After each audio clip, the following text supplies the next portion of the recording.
When the shepherd sleeps, the wolf feasts on the flock.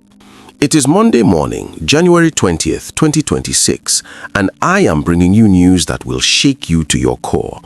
Yesterday, while you were resting in your homes, while families across Nigeria were preparing for a new week, over 160 Christian worshippers were snatched from the house of God in broad daylight.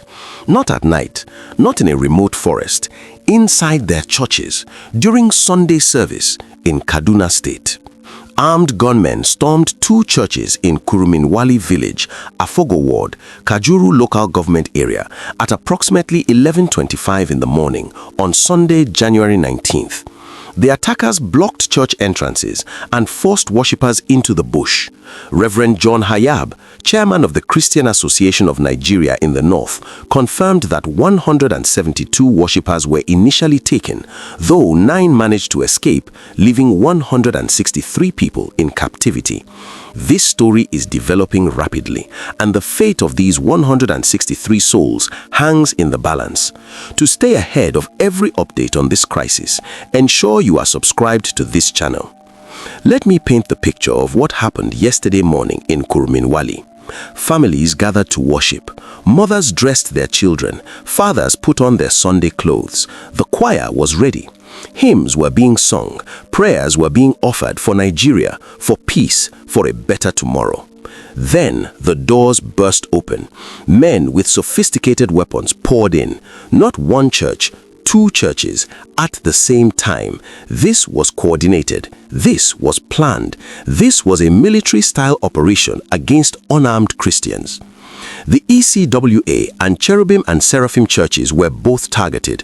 The gunmen fired shots in the air, creating chaos and panic. Screaming filled the sanctuary, children clinging to their mothers. The elderly tried to hide behind pews, but there was nowhere to run. The exits were sealed. The attackers moved through the aisles like they were harvesting crops, selecting who would be taken and who would be left behind. 9 vulnerable individuals, mostly elderly people who couldn't walk long distances, were later released by the abductors. This is a known tactic. They leave the weak so they can move the valuable hostages faster before security forces arrive. Right now, as I speak to you, 163 Nigerians are trekking through the forests of Kaduna, barefoot, hungry, terrified. Their families are waiting by their phones for the ransom call that will destroy them financially. Because let us be honest, these are not wealthy people. These are farmers. These are traders. These are ordinary Nigerians who work hard just to survive. Where will they find the millions these bandits will demand? But here is the question that is on everyone's mind. Was this Bello TURJI? The title of this video asks the question because the pattern matches his signature. TURJI, the 32-year-old bandit kingpin from Zamfara state, has been terrorizing the northwest for years. He was responsible for massacres that killed over 200 people in Zamfara in January 2022, and he orchestrated the Goronyo market attack in Sokoto state, where over 60 civilians were gunned down. Just last week, TURJI resurfaced after surviving U.S. airstrikes in December 2025 and launched fresh attacks on Tedibale village in Sokoto state, forcing entire communities to flee. However, we must be factually accurate. There is no confirmed evidence that Bello TURJI himself was behind this Kaduna church attack. TURJI's primary operational zone is Zamfara and Sokoto, not Kaduna. But what we do know is that bandit networks across the northwest operate with similar tactics, similar brutality, and similar coordination. Whether it is TURJI or one of the dozens of other bandit commanders terrorizing the region, the result is the same. Nigerian Christians are being hunted. And this is not the first time Kajuru has bled.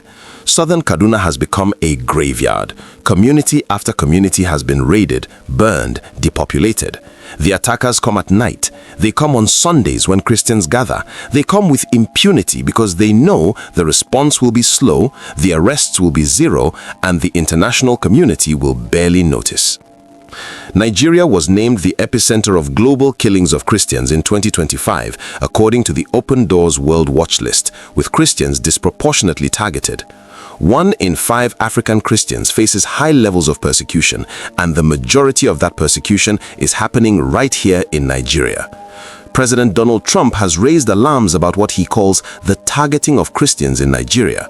The United States government launched military strikes in Sokoto on December 25th, targeting Islamic State affiliates in the region. Yet, the Nigerian government has rejected the characterization of this crisis as a Christian genocide. Let me ask you directly. When 163 people can be taken from churches during Sunday service in 2026, when security agencies are notified but the hostages are still in the forest, when this happens again and again and again, what do you call it? Is it banditry? Is it terrorism? Is it genocide? Drop your thoughts in the comments. The Kaduna State Police Commissioner, Alhaji Mohammed Rabiu, has disputed the numbers, describing reports as false and challenging anyone to list the names of alleged victims. The local government chairman, Dauda Madaki, however, confirmed evidence of bandit attacks when he mobilized police and security agencies to Kuruminwali. So we have conflicting reports. The police say the numbers are exaggerated. The Christian leaders say 163 people are missing. The local government confirms an attack happened. This is the Nigerian security reality: confusion, denial, delay. Meanwhile, families in Kurminwali are living a nightmare that will not end until their loved ones return or until they receive the phone call demanding ransom they cannot afford. According to intelligence reports, kidnapping in Nigeria has become a structured, profit-seeking industry that raised approximately $1.66 million between July 2024 and June 2025. This is a business, and the customers are terrified Nigerian families. The security architecture has failed, the promises have failed, the peace deals with repentant bandits have failed, and now, once again, Nigerian Christians are paying the price with their freedom, their safety, and their lives. If this video angers you, if it breaks your heart, if you want the world to see what is happening in Kaduna, in Sokoto, in Zamfara, in Borno, share this video. Let it reach 50,000 views. Let it force the government to act. Subscribe to this channel so you are here when we bring you updates on the rescue efforts, and pray. Pray for the 163 souls in the forest. Pray for Nigeria.